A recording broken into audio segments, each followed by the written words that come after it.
Detalye sa alitan di umano ni Che Filomeno at Sofia Andres dahil sa pamilyang Lulier. Sofia Andres, damay sa isyu ngayon ng pagkakalink ni Che Filomeno sa pamilyang Lulier. May alitan nga ba ang dalawa ngayon? Ito ang buong istorya.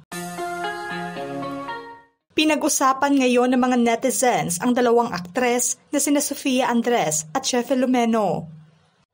Napansin kasi ng mapanuring mata ng mga netizens na tila in-unfollow umano nila ang isa't isa sa Instagram. Kasunod di umano ito ng naging issue ni Che matapos na malink sa businessman na si Mateo Luillier.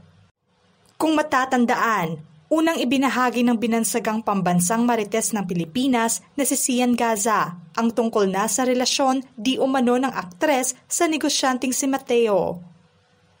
Ayon kay Gaza, iniwan di umano ng aktres ang boyfriend niya na si Jake Cuenca para nasa mayamang individual at inilahad na sobrang nadurog umano ang aktor sa hiwalayan nila ng aktres. Matapos ang pagsplok ni Gaza tungkol sa bagong karelasyon ng aktres, naging palaisipan naman ang agarang pagpromote ng aktres sa di umano'y beer business ni Mateo.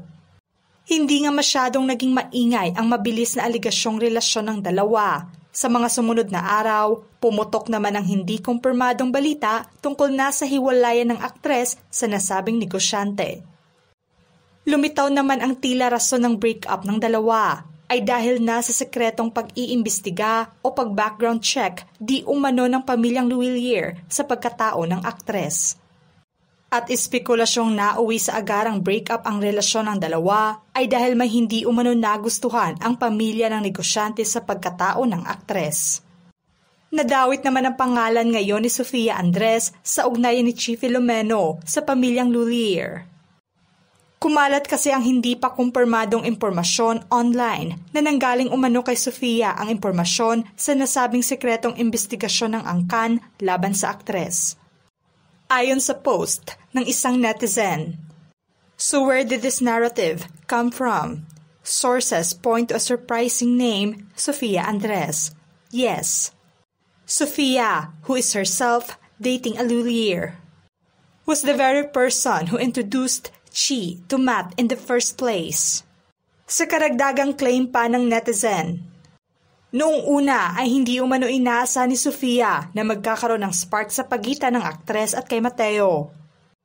Sa panahong nag-umpisang lumalabas na umano ang dalawa, ay may relasyon pa umano si Mateo sa kanyang ex-girlfriend na ngayon na si Julie. Giit pa ng netizen na wala naman daw kinalaman ang pamilya ni Mateo sa nasabing investigasyon. Dahil mismong galing umano kay Sofia ang impormasyon sa dagdag na pagkwento pa ng netizen.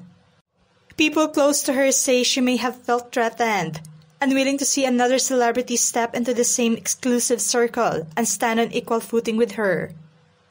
Ayon pa sa post ng unknown netizen, ang relasyon di umano ng aktres kay Mateo ay hindi lamang espekulasyon. May ilang sightings na rin daw na spotted ang aktres kasama ang businessman sa ilang gatherings.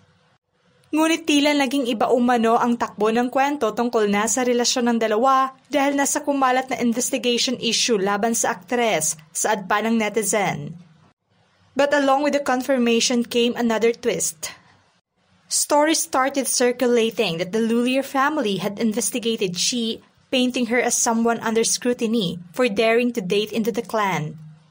People close to the situation call this pure nonsense. It's not true. The angle was just made up. Ayon pa sa netizen na mismong si Sofia naman daw ang nagpakilala kay Che para kay Mateo. Aniya, what's being framed as a family matter is really something much more personal. A clash of egos, jealousy, and shifting loyalties. May samot-saring reaksyon naman ng mga netizens sa di umano'y alitan at issue ngayon ng dalawang aktres. Anila, mas okay naman si Sofia kahit papaano, marunong lumugar si girl, kaya kasundo niya ang magulang ni Daniel. Diyos ko, sa katsipang away na ganyan, baka pareho pa kayong idump. Baka magkita rin kayo sa kangkungan. Kung totoo man na si Sofia ang nag-feed up ng impormasyon out of jealousy.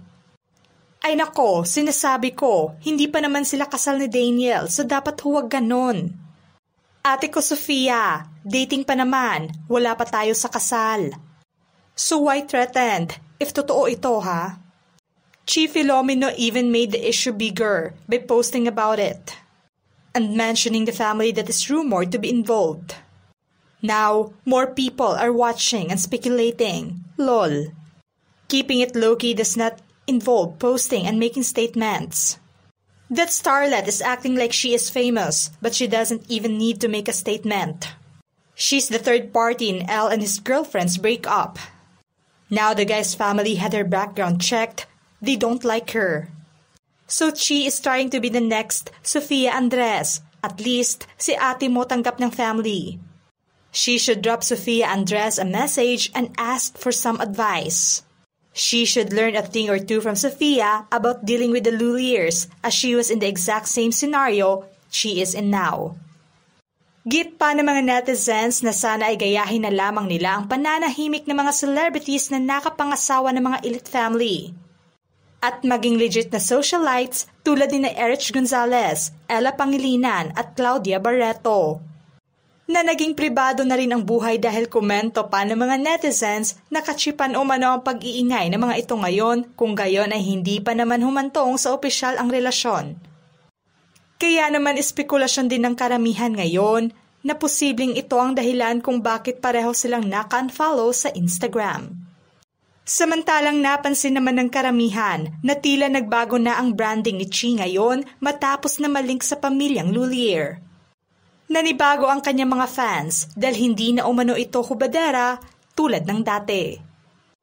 Kamakailan lang nang humingi ng privacy si Chi matapos umalingasaw ang relationship rumors niya kay Mateo sa kanyang Instagram story noong September 29, saad niya, "I've been reading and hearing a lot this past few days and they ask that my past relationship, my present life, and the Lulier family be left out of this issue.